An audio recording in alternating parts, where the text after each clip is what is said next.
At that time, Jeroboam's son Abijah became sick.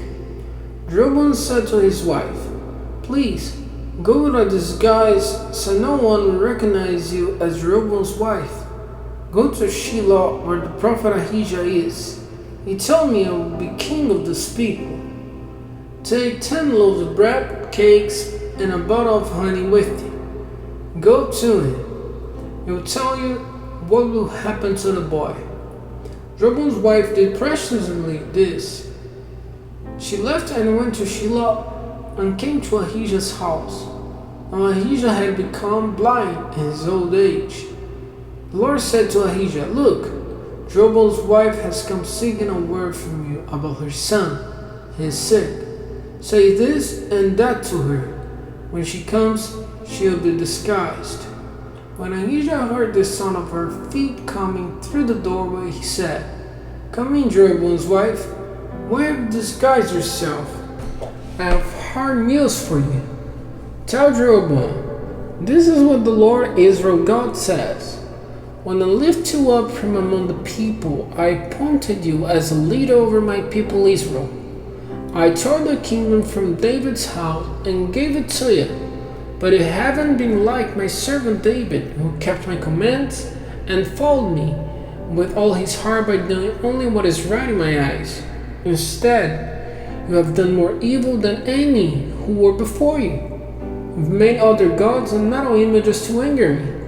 You have turned your back on me. Therefore, I'm going to bring disaster on Jeroboam's house. Because of Jeroboam, I will eliminate everyone who urinates on a wall, whether slave or free. Then I will set fire to the house of Jeroboam as one burns down until it's gone. Dogs will eat any of Jeroboam's family who die in the town. Birds will eat those who die in the field. The Lord has spoken. As for you, get up and go back home. When your feet enter the town, the boy will die. All Israel will mourn for him and will bury him. Out of the whole line of Jeroboam, he alone will have a tomb, because only in him did Israel's God, the Lord, find something good. For this reason, the Lord will raise up a king over Israel who will eliminate the house of Jeroboam. This begins today. What's that? Even now. The Lord will strike Israel, so that it shake like a reed in water. He will uproot Israel from this fertile land that he gave to their ancestors and their offspring, and will scatter them across the Euphrates River, because they made the Lord angry by making their sacred poles. Because of the sins Jeroboam committed, and because he made Israel sin too, God will give Israel up. Then Jeroboam's wife left and went to Tirzah. When she stepped across the threshold of the house, the boy died.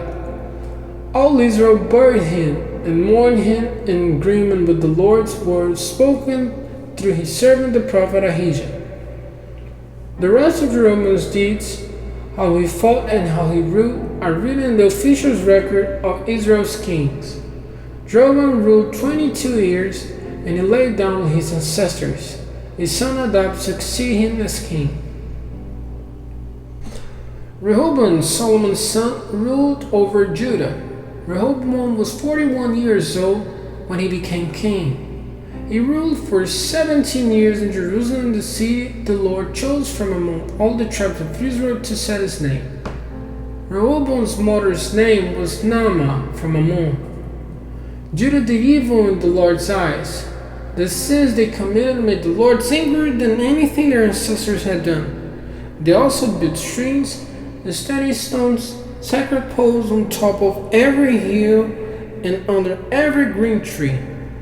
Moreover, the consecrated workers on the land did detestable things, just like those nations that the Lord had removed among the Israelites.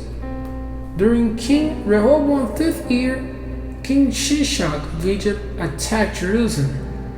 He seized the treasures of the Lord's temple and the royal palace. He took everything, even all the gold shields that Solomon had made. King Rehoboam replaced them with bronze shields and assigned them to the officers of the guard who protect the entrance to the royal palace. Whenever the king entered the Lord's temple, the guards would carry the shield and then return them to the guard room. The rest of Rehoboam's deeds and all that he accomplished aren't written in the official records of Judah's kings. There was continual warfare between Rehoboam and Jeroboam. When Rehoboam died, he was buried with his ancestor in David's city. His mother's name was Naamah from Ammon. His son Abijam succeeded him as king.